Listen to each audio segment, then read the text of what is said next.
From seeing Danganronpa 2's remake reveal trailer, we get what looks to be a huge clue for who'll die in the game's alternate first case, but the devs also cleverly hid it away.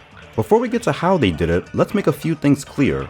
For starters, we know it's the first case because not only does Mahiru, the redhead girl in case you guys forgot, I know it's been a while, says a line during the trial that's ripped straight from the original game's first trial when Fuyuhiko, the Yakuza guy, was suspected of murder, but in the remake's new UI elements, you can clearly see it say Case 1 in the bottom left of the screen. As for how we know this clip is of the remake's alternate version of Case 1, well, think about this. It's obvious whoever's standing next to Mahiru on her left is the one who dies in the alternate version of the game's first case, since you don't see anyone's sprite. Now, if you immediately thought of looking up footage of the original Danganronpa 2 courtroom to see who the mystery victim will be, kinda like what I did, you'll be in for quite the surprise. For one, everyone's seat position in the remake's courtroom have been changed. In the trailer, Mikan is standing on Mahiru's right, where in the original, that was Kazuichi's seat.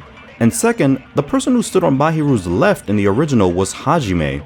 You know, the main character? The guy you play as? Surely Kodaka and Spike Chunsoft don't plan on pulling another V3 by having the main character die in the first case, right? Right? Even if they did, you can see Hajime's new break animation when pointing out Mahiru's contradiction, so it's safe to say we'll be playing as him, for at least most of the trial. With that, this all definitively proves we're looking at footage of the game's alternate first case.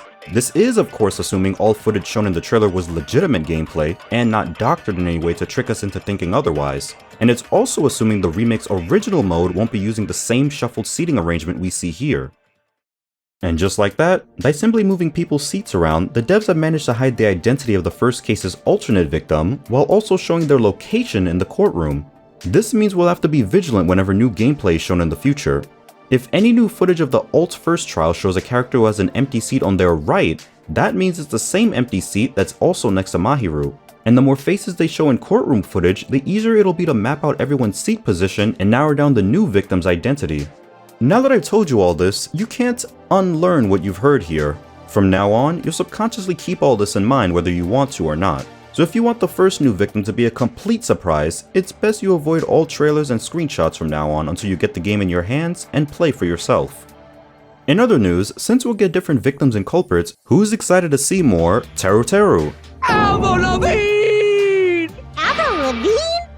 Huh? Did he really just say that? I just know you Teru fans are jumping for joy knowing he gets to live longer this time.